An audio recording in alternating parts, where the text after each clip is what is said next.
श्री अमरनाथ गुफा का महात्म्य और अमरत्व का रहस्य। माता पार्वती को अमर कथा सुनाने के लिए श्री शंकर जी ने अमरनाथ की गुफा को ही क्यों चुना, इसके पीछे भी एक रहस्य है। युगों पहले जब पार्वती के मन में यह शंका उत्पन्न हुई कि शंकर जी ने अपने गले में मुंड माला क्यों और कब धारण की है, तो शंकर जी ने उत्तर दिया कि हे पार्वती, जितनी बार तुम्हारा जन्म हुआ उतने ही मुंड मैंने धारण कर लिए। इस पर पार्वती जी बोली कि मेरा शरीर नाशवान है, मृत्यु को प्राप्त होता है, परंतु आप अमर हैं, इसका कारण बताने की कृपा करें। भगवान शिव ने रहस्यमयी मुस्कान भरकर कहा, यह तो अमर कथा के कारण है। ऐसा सुनकर पार्वती के मन में भी अमरत्व प्राप्त कर लेने की इच्छा जागृत हो उठी और वह अमर कथा सुनाने का आग्रह करने लगी। कितने ही वर्षों तक शिवजी इसको टालने का प्रयत्न करते रहे, परंतु पार्वती के लगातार हठ के कारण उन्हें अमर कथा को सुनाने के लिए बाध्य होना पड़ा। परंतु समस्या यह थी कि कोई अन्य जीव उस कथा को ना सुने। अतः किसी एकांत व निर्जन स्थान की खोज करते हुए श्री शंकर जी पार्वती सहित इन पर्वत मालाओं में पहुंच गए।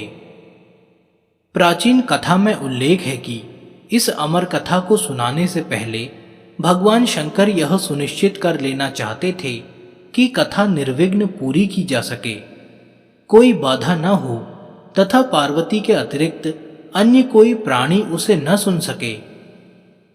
उचित एवं निर्जन स्थान की तलाश करते हुए वे सर्वप्रथम पहलगाम पहुंचे, जहां उन्होंने अपने नंदी का परित्याग किया। वास्तव में इस स्थान का प्राचीन नाम बैलगांव था, जो कालांतर में बिगड़कर तथा क्षेत्रीय भाषा के उच्चारण प्रभाव से पहलगाम बन गया। इसके बाद चंदनबाड़ी में भगवान शिव ने अपनी जटा केशों से चंद्रमा को मुक्त किया। शेषनाग नामक झील पर पहुंचकर उन्होंने अपने गले से सर्पों की मालाओं को भी उतार दिया। संभवतः इसी कथा के आधारभूत शेषनाग पर्वत पर नागों की आकृतियां विद्यमान हैं।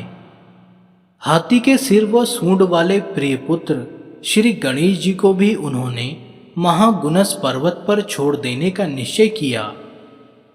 इस स्थान का प्राचीन एवं शुद्ध उच्चारण महागणेश था, जो धीरे धीरे संभवतः काश्मीरी भाषा के प्रभाव से महागुनस हो गया। फिर पंचतरणी नामक स्थान पर पहुंचकर शिव ने पंच तत्वों पृथ्वी, जल, वायु, अग्नि और आकाश का परित्याग कर दिया। भगवान शिव इन्हीं पंच तत्वों के स्वामी माने जाते हैं, जिनको उन्होंने श्री अमरनाथ गुफा में प्रवेश से पहले ही छोड़ दिया था। इसके पश्चात ऐसी मान्यता है कि शिव पार्वती ने इस पर्वत श्रृंखला में तांडव नृत्य किया था। तांडव नृत्य वास्तव में सृष्टि के त्याग का प्रतीक माना गया। सब कुछ छोड़ छाड़ कर अंत में भगवान शिव ने श्री अमरनाथ की इस गुफा में पार्वती सहित प्रवेश किया और मृगछाला बिछाकर पार्वती को अमरत्व का रहस्य सुनाने के लिए ध्यानमग्न होकर बैठ गए। लेकिन इससे पहले उन्होंने कालाग्नि नामक रुद्र को प्रकट किया और आज्ञा दी, चहुं ओर ऐसी प्रचंड अग्नि प्रकट करो जिसमें समस्त जीवधारी जलकर भस्म हो सकें। कालाग्नि ने ऐसा ही किया। अब संतुष्ट होकर शिव ने अमर कथा कहनी शुरू की, परंतु उनकी मृगछाला के नीचे तोते का एक अंडा फिर भी बच गया था, जिसने अंडे से बाहर आकर अमर कथा को सुना। अंडा भस्म नहीं हुआ। इसके दो कारण थे। एक तो मृगछाला के नीचे होने से शिव की शरण पा गया, दूसरा अंडा जीवधारियों की श्रेणी में नहीं आता, अतः कालाग्नि के प्रभाव से बचा रहा। इस कथा का नाम अमर कथा इसलिए है कि इसके श्रवण करने से शिवधाम की प्राप्ति होती है। यह वह परम पवित्र कथा है जिसके सुनने से सुनने वाले को अमर पद की प्राप्ति होती है तथा वह अमर हो जाते हैं। यह कथा श्री शंकर भगवान ने इसी गुफा में श्री अमरनाथ जी की गुफा में भगवती पार्वती जी को सुनाई थी। इस कथा को सुनकर ही श्री सुखदेव जी अमर हो गए थे।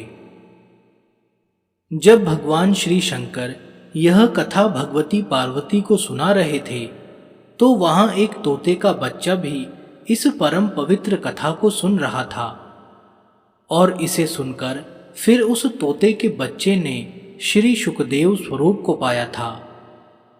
शुक संस्कृत में तोता को कहते हैं और इसी कारण बाद में फिर मुनि शुकदेव के नाम से संसार में प्रसिद्ध हुए।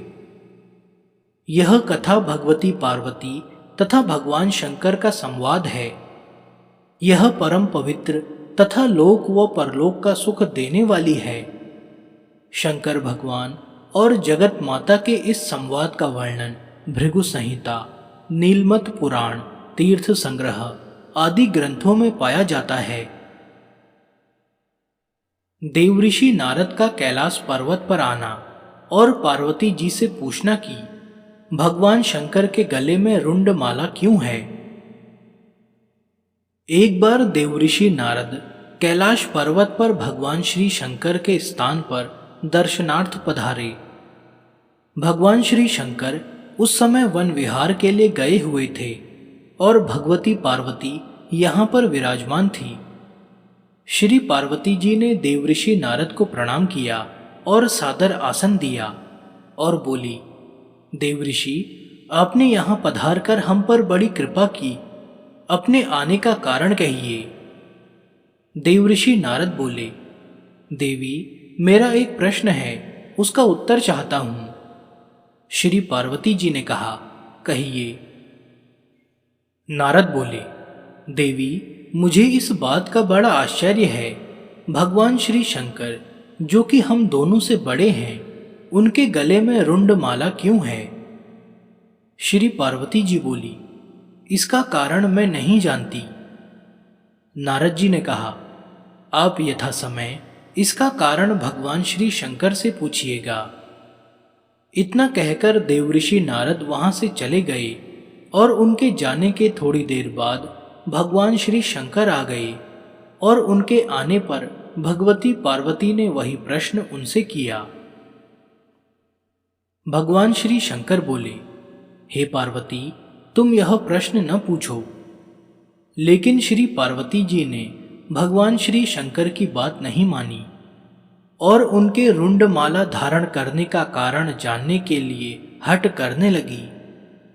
इस पर भगवान श्री शंकर ने कहा, पार्वती, जितने मुंड तुमको इस मुंड माला में दिखाई दे रहे हैं, यह तुम्हारे ही सिर हैं। यानी जितने जन्म तुमने धारण किए हैं, उतने ही मुंड मैंने धारण किए हैं।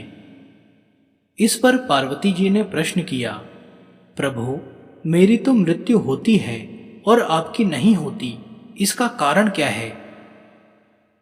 भगवान श्री शंकर बोले, यह सब अमर कथा के कारण है। पार्वती बोली, तो फिर मुझे भी यह अमर कथा सुना दीजिए ना। इस पर श्री शंकर जी ने आसन लगाया और कालाग्नि रुद्र नामक एक गण प्रकट किया और उसे आज्ञा दी, चहुं ओर एक ऐसी अग्नि प्रकट करो जिसमें कि जलकर समस्त जीवधारी मर जावें। श्री सुखदेव का जन्म। भगवान शंकर की आज्ञा पाकर कालाग्नि ने ऐसा ही किया और अदृश्य हो गया। जिस आसन पर भगवान श्री शंकर बैठे थे, उसके नीचे एक तोते का अंडा पहले से ही था, जो कि कालाग्नि को दिखाई नहीं दिया। इसके पश्चात भगवान श्री शंकर नेत्र मूंद कर एकाग्रचित्त हो पार्वती जी को अमर कथा सुनाने लगे और पार्वती जी उनके हर वाक्य पर हुंकारा भरने लगी। धीरे धीरे पार्वती जी को नींद आने लगी। उसी समय उस अंडे में से जीव प्रकट हुआ। श्री पार्वती जी तब तक हुंकारा देते देते सो चुकी थी। अब उसके स्थान पर तोता हुंकारा देने लगा। जब भगवान शंकर अमर कथा समाप्त कर चुके तो श्री पार्वती जी की आंखें भी खुली। भगवान श्री शंकर ने उनसे पूछा कि क्या उन्होंने अमर कथा सुनी है। श्री पार्वती जी ने उत्तर दिया, अमर कथा नहीं सुनी। इस पर भगवान श्री शंकर ने पूछा, तब हुंकारा कौन देता था। पार्वती जी बोली, मुझे नहीं मालूम। तब भगवान श्री शंकर ने इधर उधर देखा तो उनको एक तोता दिखाई दिया जो कि उनके देखते ही देखते उड़ गया। भगवान शंकर उठकर पीछे दौड़े। वह तोता उड़ता उड़ता तीनों लोकों में गया, लेकिन उसको कहीं जगह नहीं मिली। श्री व्यासदेव की पत्नी अपने घर के द्वार पर बैठी जम्हाई ले रही थी। बस तोता उनके पेट में चला गया।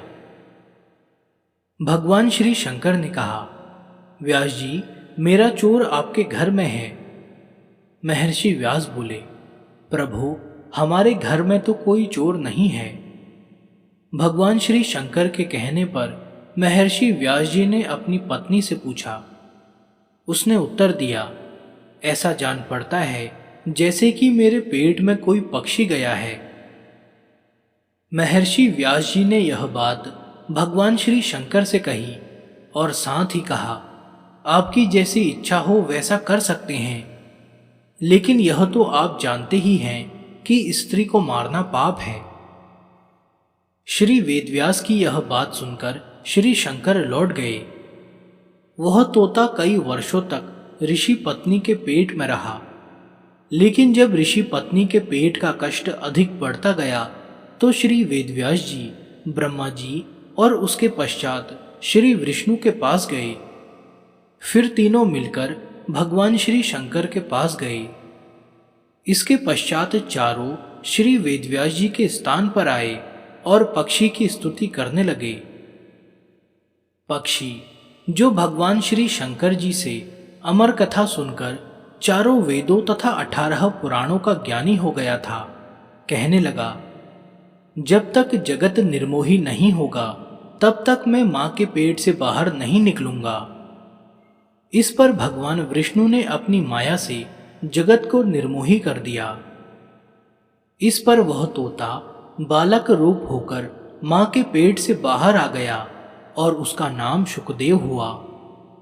श्री शुकदेव अपने जन्म के साथ ही सबको प्रणाम करके जंगल की ओर चल दिए और फिर भगवान विष्णु ने अपनी माया हटा दी और जगत पुनः मोहयुक्त हो गया।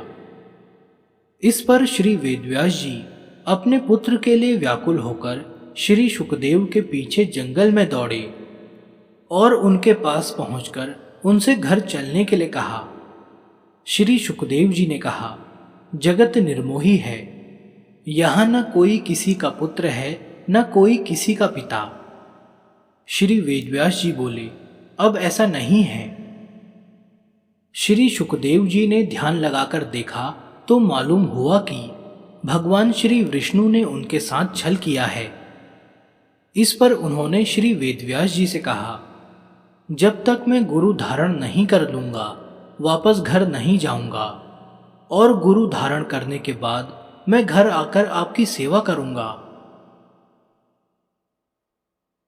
श्री शुकदेव का महाराज जनक को गुरु धारण करना। शुकदेव जी फिर इस संसार में गुरु की खोज में इधर उधर घूमने लगे, मगर अपने से बढ़कर ज्ञानी उनको कहीं पर नहीं मिला। इस पर वह श्री वेदव्यास जी की आज्ञा से महाराज जनक के पास गए, लेकिन महाराज जनक के पास कर्म, स्त्री व राजपाट के कारण उनको ग्लानि हुई। लेकिन राजा जनक ने जब उनका यह हाल देखा तो अपनी माया से उन्होंने सारे नगर को भस्म कर डाला। राजभवन भी भस्म होने लगा, लेकिन राजभवन के जलने से महाराज जनक और उनकी पत्नी का चित्त चलायमान नहीं हुआ, किंतु श्री शुकदेव जी का चित्त व्याकुल होने लगा। शुकदेव जी को अमर कथा सुनने तथा अपने अमर हो जाने का अभिमान था। उनकी व्याकुलता को देखकर महाराज जनक बोले, आप क्यों घबरा रहे हैं? आप तो अमर हैं, लेकिन हमारा शरीर अवश्य जलेगा। इस पर भी जब श्री सुखदेव जी की व्याकुलता दूर न हुई तो महाराज जनक ने अपनी माया से अग्नि पुनः शांत कर दी और प्रत्येक वस्तु पूर्ववत हो गई। यह देखकर श्री सुखदेव जी ने महाराज जनक को अपना गुरु बना लिया और उनसे उपदेश लिया। इसके बाद श्री सुखदेव जी नैमिषारण्य गए। वहां पर ऋषियों महर्षियों ने उनका बड़ा आदर सत्कार किया। ऋषियों महर्षियों ने आपसे अमर कथा सुनने के लिए प्रार्थना की। श्री सुखदेव जी बोले, इस कथा के सुनने वाले अमर हो जाते हैं। इसके पश्चात उन्होंने कथा सुनानी आरंभ की। कथा आरंभ होने के साथ ही कैलाश पर्वत, क्षीर सागर और ब्रह्मलोक हिलने लगे। ब्रह्मा, विष्णु, शिव तथा समस्त देवता उस स्थान पर पहुंचे जहां पर अमर कथा हो रही थी। भगवान शंकर को स्मरण हुआ कि यदि इस कथा के सुनने वाले अमर हो गए तो पृथ्वी का संचालन बंद हो जाएगा और फिर देवताओं की प्रतिष्ठा में अंतर आ जाएगा। इसलिए भगवान श्री शंकर क्रोध में भर आए और श्राप दिया कि जो इस कथा को सुनेगा वह अमर नहीं होगा, परंतु हां, वह शिवलोक अवश्य प्राप्त करेगा। श्री पार्वती जी ने कहा, प्रभु, मैं अमरनाथ की यात्रा की महिमा सुनना चाहती हूँ, जिसके सुनने से जन्म जन्मांतर के पाप ताप मिट जाते हैं। जगत स्वामिन, आप श्री अमरनाथ जी के लिंग का महात्म्य तथा मार्ग के तीर्थों का वर्णन कीजिए। श्री अमरनाथ की यात्रा तथा पूजन की विधि भी कहें और यह भी बताएं कि जो शास्त्र उक्त यात्रा को त्याग कर केवल लिंग के ही दर्शन करता है वह किस गति को प्राप्त होता है। भगवान श्री शंकर ने कहा, मनुष्य श्री अमरनाथ जी की यात्रा करके शुद्धि को प्राप्त करता है तथा शिवलिंग के दर्शनों से भीतर बाहर से शुद्ध होकर धर्म, अर्थ, काम, वचन तथा मोक्ष को प्राप्त करने में समर्थ हो जाता है। वह मनुष्य जो कि मार्ग के तीर्थों पर यथाविधि स्नान, दान इत्यादि न करके सीधा गुफा में ही पहुंच जाता है, उसकी यात्रा निष्फल समझो। भगवान शंकर बोले, हे देवी, दो प्रकार की ऊपर तथा नीचे की यात्रा है। ऊर्ध्व, ऊपर की यात्रा मोक्ष चाहने वाले योगियों को प्राणायाम द्वारा होती है। प्राण तथा अपान वायु के एक होने पर योग मार्ग दशम द्वार अर्थात ब्रह्म रंध्र में प्राणों को लीन करने से निश्चय ही मोक्ष की प्राप्ति होती है। वह दोनों प्रकार की यात्रा धर्म, अर्थ, काम तथा मोक्ष के इच्छुकों को करनी चाहिए। प्रभो, निचली यात्रा यानी पैदल यात्रा से मनुष्यों के संपूर्ण पाप दूर होकर चित्त निर्मल हो जाता है और इसी प्रकार हठ योग और राजयोग से तीर्थ पर किसी अच्छे विद्वान पंडित द्वारा अमर कथा सुनने से पुरुष ज्ञान अधिकारी हो जाता है। इस प्रकार कहे गए के अनुसार यात्रा करने वाले मुक्ति को प्राप्त करते हैं। अतः पुण्य देने वाली निम्न यात्रा का वर्णन किया जाता है। श्रीनगर में विघ्नों का नाश करने वाले श्री गणेश जी की पूजा करें। रीति के अनुसार भगवान श्री शंकर का स्मरण करता हुआ वहां से बाहर निकलकर षोडश तीर्थ पर स्नान तथा आचमन करके शिव की ओर बढ़ें। प्रिय, वहां गंगा जी का दर्शन और प्रणाम करके भगवान श्री शंकर का पूजन, देवता और ऋषियों का तर्पण तथा ब्राह्मणों को भोजन करवावें। फिर अन्न, वस्त्र आदि दान देकर विसर्जन करें। फिर पद्मपुर में जो सिद्धों का है वहां पर स्नान करके और दान देकर युवती तथा मिष्ठों, मिठौ तीर्थों पर स्नान करके अवंतीपुर, बातीपुर को चलें। वहां साधु महात्माओं के क्षेत्र में स्नान करके बहननाग, मेहरनाग जाकर हरिपारा गांव में हरिद्याख्य गणपति विघ्नों के नाश करने वाले श्री गणेश जी का पूजन करें और देवताओं तथा ऋषियों का तर्पण करें। देवताओं तथा पितरों का तर्पण करने से तथा दान करने से श्री गणेश जी की कृपा से मनुष्य के समस्त विघ्न तथा पाप नष्ट हो जाते हैं। इसके बाद बलिहार क्षेत्र बहियार ग्राम में स्नान करके आगे बढ़ें। नागाश्रम बाघान में, जिसको कि हस्तिकर्ण कहते हैं, संगम के समीप जाकर ज्येष्ठ आषाढ़ नामक गणस्वामी भगवान श्री सदाशिव का पूजन करके आगे चलें। तीनों तापों तथा मलों का नाश करने वाले तीर्थ जल में स्नान व आचमन करके चक्र नामक तीर्थ चक्रधर पर जाकर स्नान करके देवताओं तथा ऋषियों का तर्पण करें और सोने का चक्र बनाकर ब्राह्मण को दान देवें।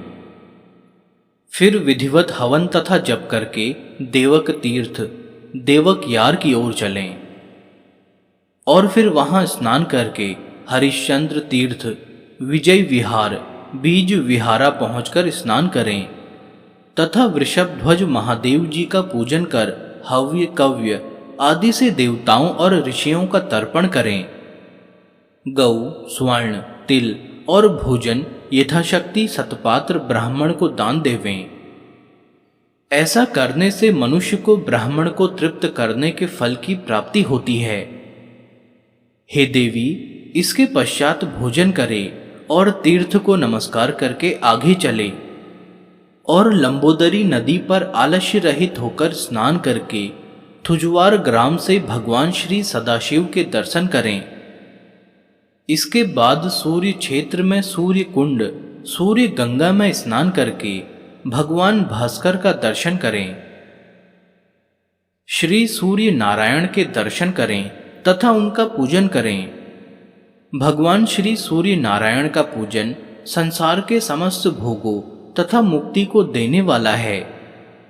यात्रियों को सूर्य क्षेत्र में अन्न वस्त्र आदि का दान ब्राह्मणों को देना चाहिए।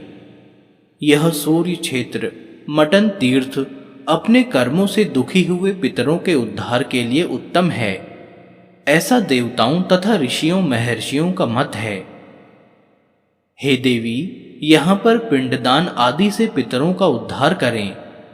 दोनों कुंडों का दर्शन करें और फिर उनमें मत्स्य रूप देवताओं का दर्शन कर और फिर उनको नाना मंत्रों से तृप्त करें।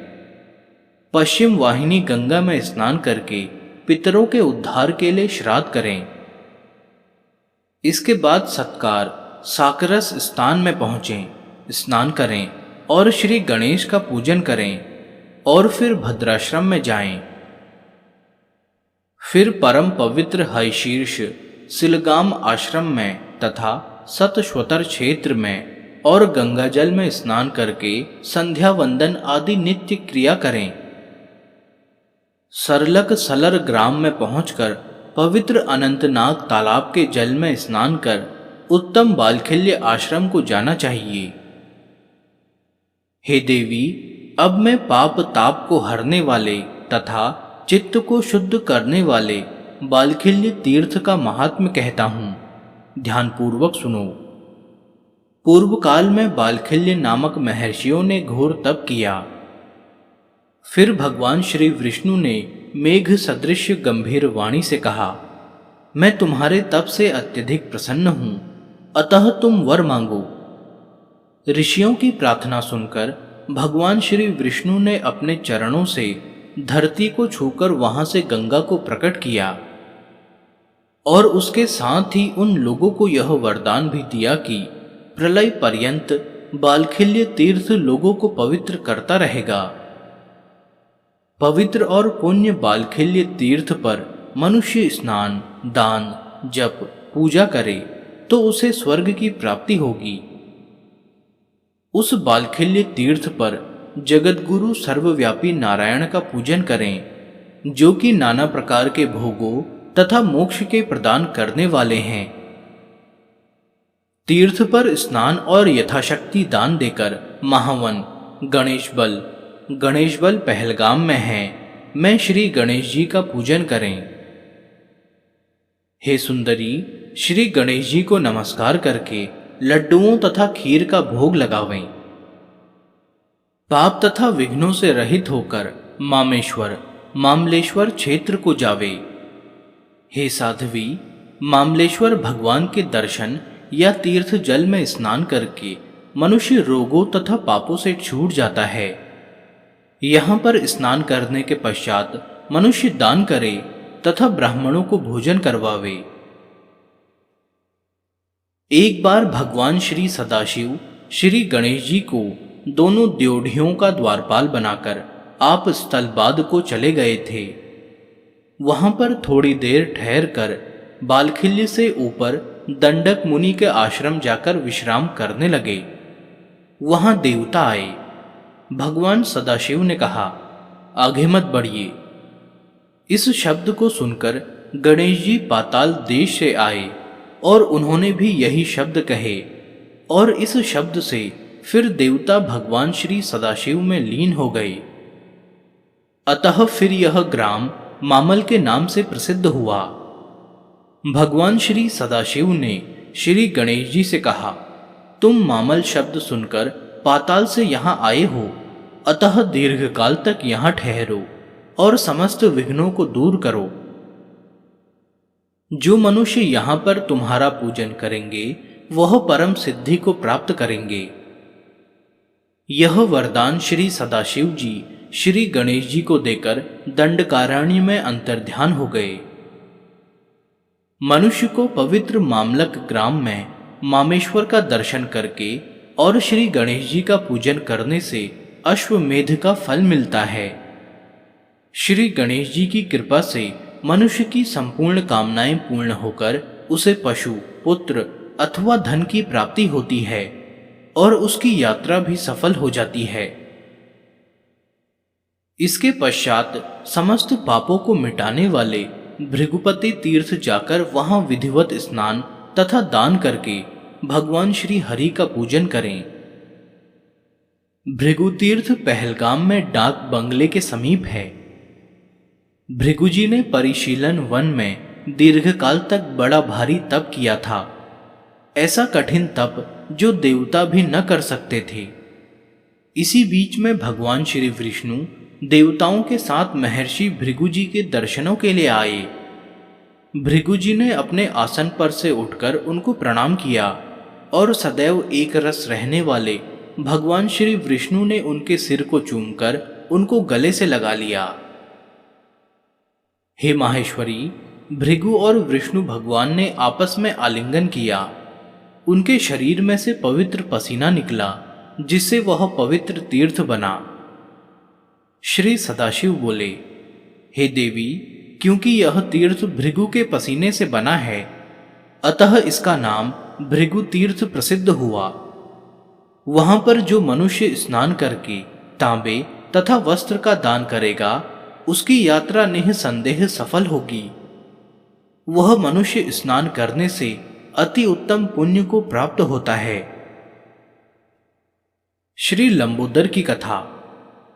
एक बार कैलाश पर्वत पर भगवान श्री सदाशिव और श्री पार्वती ज्ञान संबंधी बातचीत कर रहे थे। उन्होंने श्री गणेश जी को द्वारपाल बनाकर उनसे कह रखा था कि किसी को अंदर मत आने देना। इतने में देवराज इंद्र देवताओं सहित वहां आया। भगवान गणेश जी ने उनको रोका। इस पर दोनों में बड़ा भारी युद्ध हुआ। इंद्र हार गया। इंद्र के साथ लड़ने से श्री गणेश जी को बहुत ज्यादा भूख व प्यास महसूस हुई। बहुत स्वादिष्ट फल खाकर बहुत सा गंगाजल पीने से श्री गणेश जी का पेट बढ़ गया। तब भगवान श्री सदाशिव जी श्री गणेश जी को लंबोदर के नाम से पुकारने लगे। हे देवी, भगवान श्री सदाशिव ने गंगा को सूखा हुआ देख श्री गणेश जी के पेट पर क्रोध में भरकर डमरू से चोट की। फिर गंगा उनके पेट में से निकलकर बहने लगी और पौराणिक कथाओं ने उसका नाम लंबोदरी प्रसिद्ध किया। हे प्रिय, लंबोदरी नदी के जल का स्पर्श कोटि जन्मों के पापों का नाश करता है। इसीलिए मामलेश्वर के पास इस नदी का स्पर्श करना आवश्यक है। इसके पश्चात रंजीवन में गोलाकार पत्थर की देव मूर्ति का दर्शन करें और वहां से सीताराम कुंड में स्नान करके आगे बढ़ें। सीता, राम तथा लक्ष्मण ने विचरते विचरते इस पवित्र वन में आकर मदयुक्त राक्षसों को देखा। इससे उनको पसीना आ गया। वह पसीना कुंडों में पड़ने से यह कुंड परम पवित्र हो गए। भगवान श्री रामचंद्र जी महाराज पाषाण पर चढ़कर बाणों से राक्षसों को समाप्त करने लगे। बहुत से राक्षस मारे गए और बाकी के इधर उधर भाग गए। उन राक्षसों का खून गिरने से वह गंडशैल छोटी पहाड़ी रंगीन हो गई और भगवान श्री रामचंद्र जी महाराज के चरण स्पर्श से दूसरों को पवित्र करने वाली हो गई। इस रंजीवन के दर्शन से मनुष्य पापों से मुक्त हो जाता है और कुंड में स्नान करने से समस्त पापों से छूटकर मुक्त हो जाता है। इसके बाद नीलगंगा में स्नान करके प्रसन्नचित्त होकर स्थानु आश्रम चंदनवाड़ी की यात्रा करें। हे देवी, एक बार काम, क्रीड़ा तथा खेल की बातों में भगवान श्री सदाशिव का मुख श्री पार्वती जी के नेत्रों के साथ लग गया। हे सुंदरी, तब उनका मुख अंजन सुरमे के कारण काला हो गया। फिर भगवान श्री सदाशिव जी ने सुरमे से काला देखकर मुख श्री गंगा जी में धोया, जिससे गंगा जी का रंग काला पड़ गया। अतः गंगा का नाम नील गंगा प्रसिद्ध हो गया। यह नदी पापों को नष्ट करने वाली है। नील गंगा का स्पर्श दुष्ट मनुष्यों के साथ रहकर जो दोष प्राप्त हुए हों उन्हें तथा स्त्रियों के मन के विकारों को नाश करता है, इसमें रत्ती भर भी संदेह नहीं है। यह नील गंगा पहलगाम से 6.5 मील चंदनवाड़ी के मार्ग में है। पूर्व काल में भगवान श्री सदाशिव दक्ष प्रजापति की पुत्री सती का वियोग हो जाने पर हिमालय पर कठिन तप करने लगे। महेश्वरी फिर वहां पर बहुत वर्षों तक सेवा करती रही। सती ने पर्वतराज के यहां जन्म लेकर पार्वती का रूप पाया। यहां तपस्या करने के पश्चात भगवान सदाशिव की सेवा करने लगी, लेकिन उनकी सेवा करने पर भी भगवान श्री सदाशिव की समाधि न खुलने पाई। तब श्री पार्वती जी चंदन वाटिका में बड़ी घबराई, जिस वाटिका में भगवान श्री सदाशिव वृक्ष के समान निश्चल रूप से तप में स्थित थे। उस वाटिका का नाम बाद में महापाप विनाशक प्रसिद्ध हुआ। हे देवी, इस स्थानु आश्रम चंदनवाड़ी के पास जो स्नान करता है वह शिव धाम को प्राप्त होता है।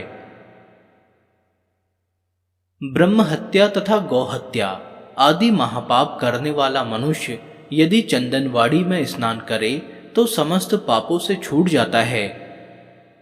सरस्वती नदी का दर्शन करने से एवं उसमें स्नान करने से मनुष्य समस्त पापों से मुक्त हो जाता है। इसके पश्चात यात्री को पौशाख्य पर्वत पिस्सू घाटी पर चढ़ना चाहिए। एक बार देवता और राक्षस भगवान श्री सदाशिव के दर्शनों के लिए आए। वह पहाड़ पर चढ़ते समय ईर्ष्या में ग्रस्त होकर कहने लगे कि हम पहले चढ़ेंगे। दोनों में युद्ध होने लगा। राक्षसों से हटकर देवताओं ने एकाग्रचित्त होकर भगवान श्री सदाशिव का ध्यान किया। प्रिय, भगवान श्री सदाशिव जी की कृपा से देवताओं ने राक्षसों को मार मारकर चूर्ण कर दिया।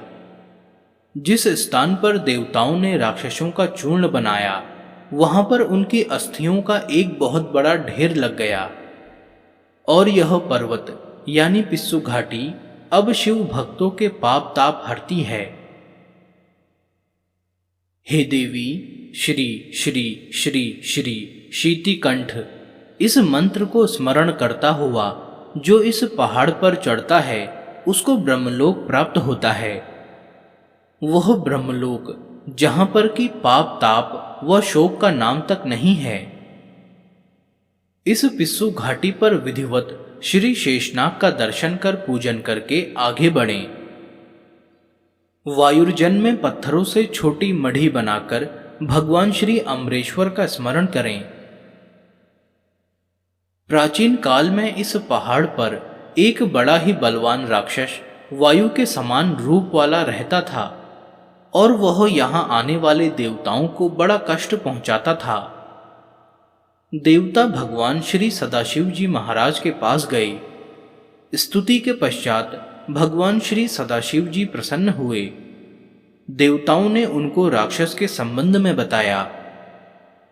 भगवान श्री सदाशिव जी महाराज ने कहा, मैंने इसको वरदान दिया हुआ है जिससे मैं इसको नहीं मार सकता।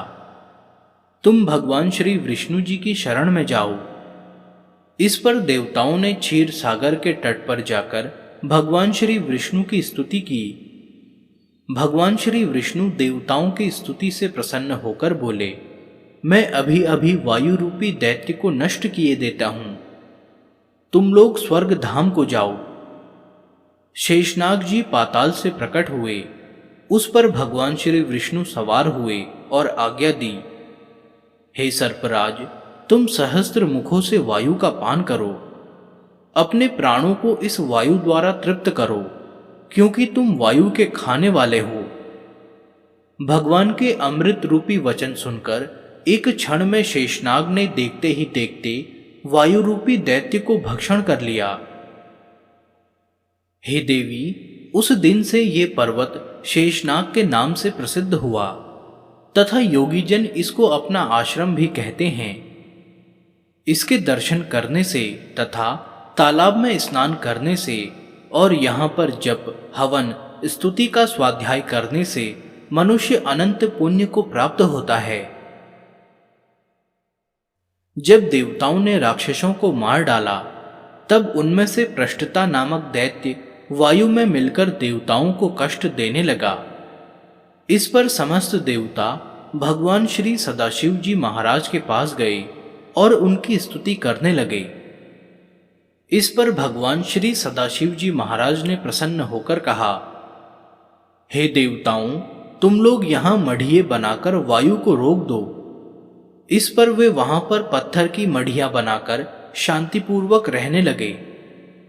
लेकिन एक बार दैत्य ने अपना उग्र रूप दिखाया।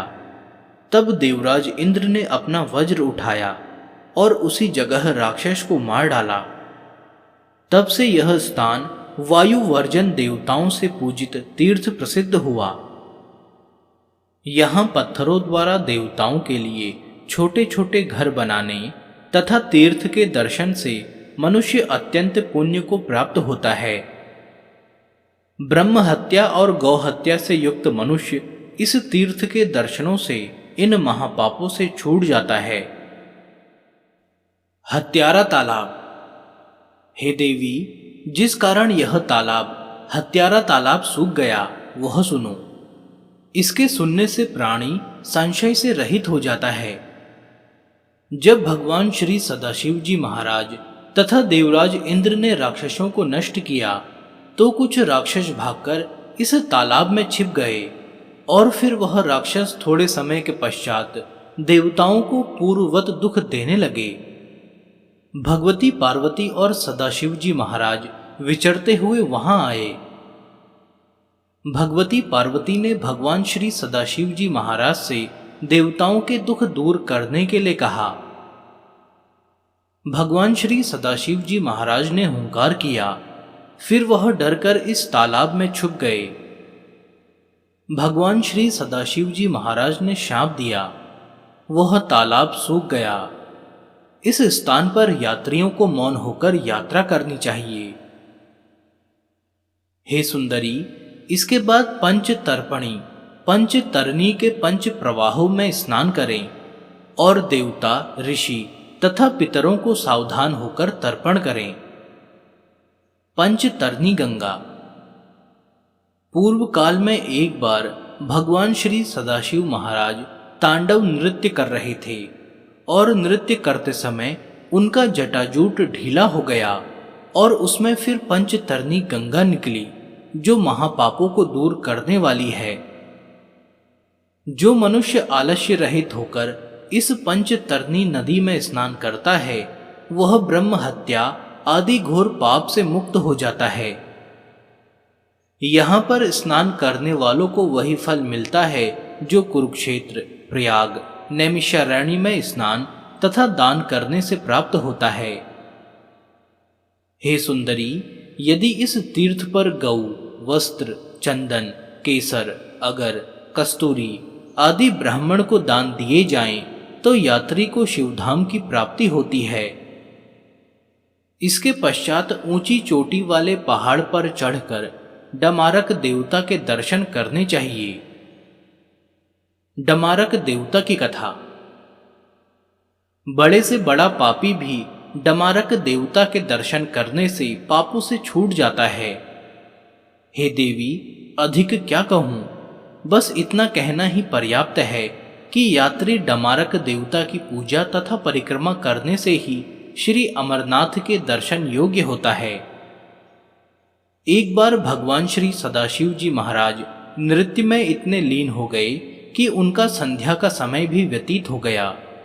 इससे उनको बड़ी चिंता हुई। एक बार भगवान श्री सदाशिव जी महाराज श्री कार्तिक स्वामी के साथ क्रीड़ा कर रहे थे कि उक्त गण को निद्रा आ गई और भगवान श्री सदाशिव जी महाराज का संध्या काल व्यतीत हो गया। इससे भगवान श्री सदाशिव जी महाराज के क्रोध का कोई पारावार न रहा और उन्होंने उक्त गण को श्राप दिया कि वह शिलारूप होकर देर तक वहां ठहरे।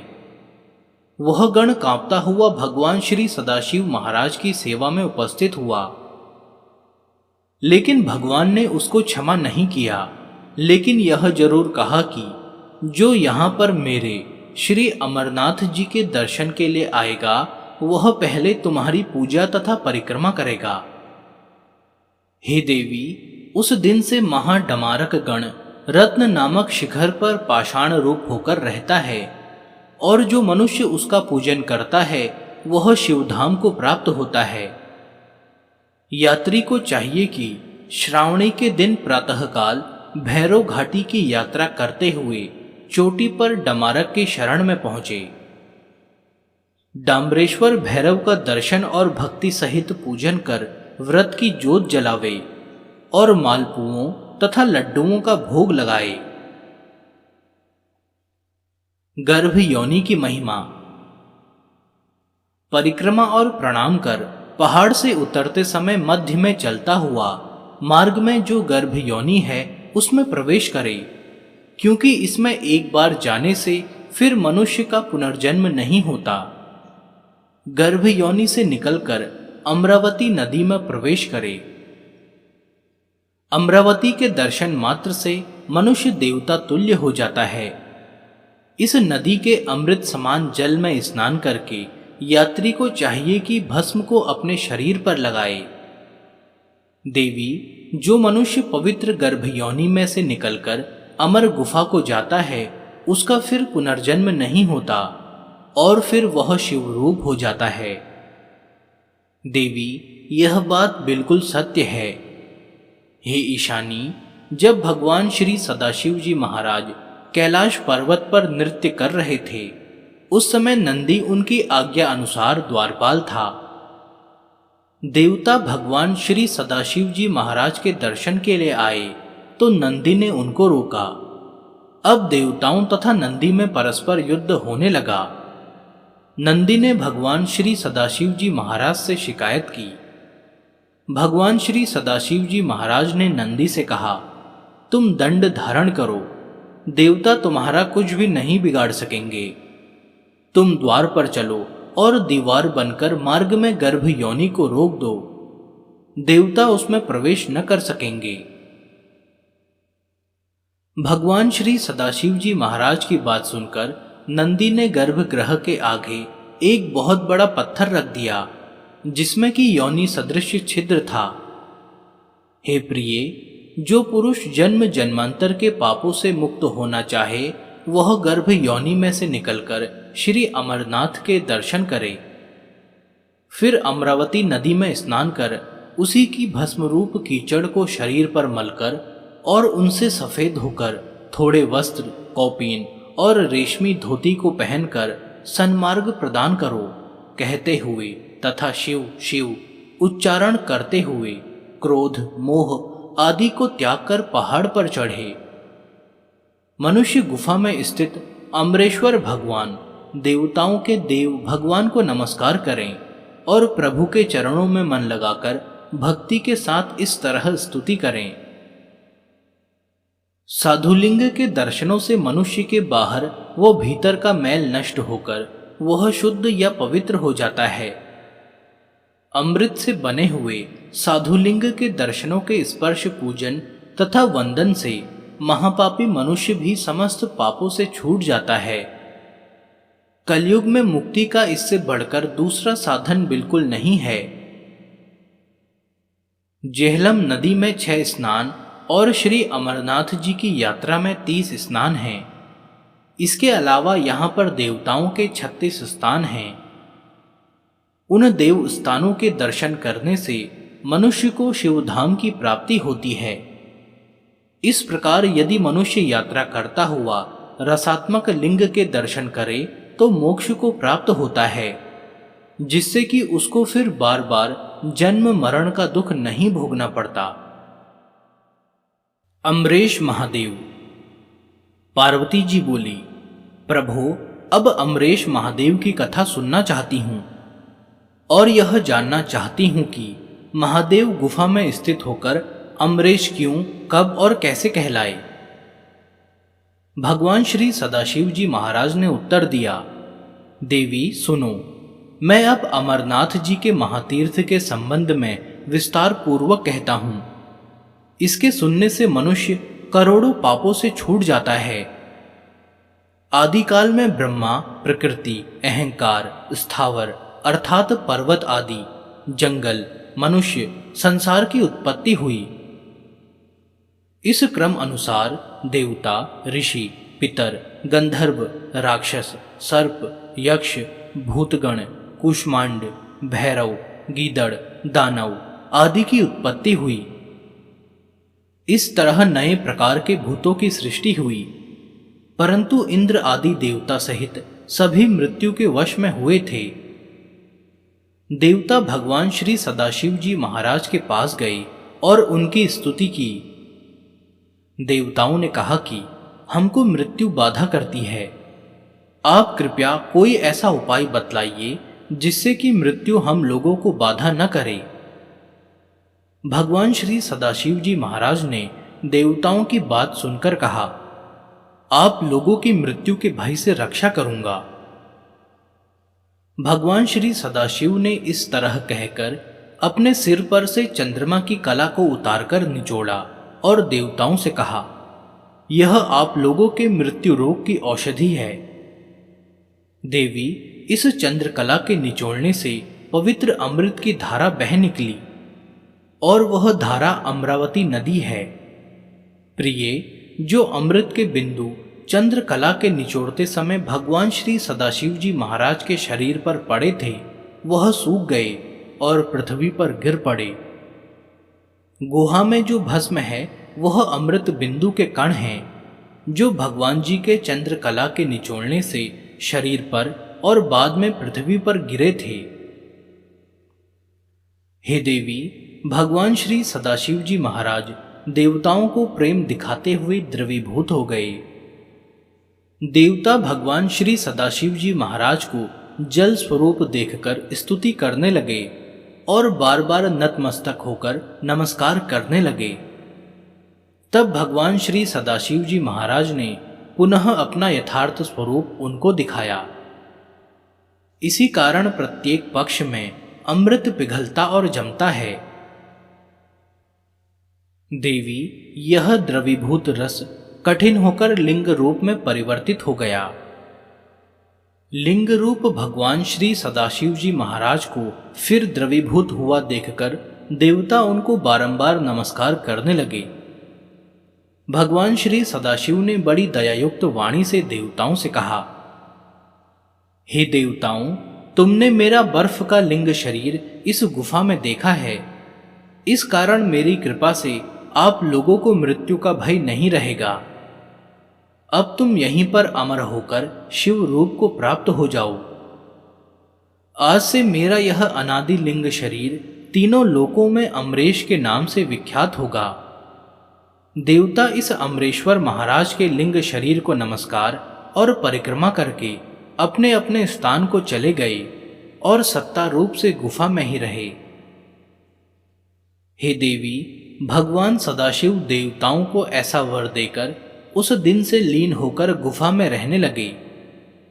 भगवान श्री सदाशिव जी महाराज ने अमृत रूप सोमकला को धारण करके देवताओं की मृत्यु का नाश किया, इसलिए तभी से उनका नाम अमरेश्वर प्रसिद्ध हुआ।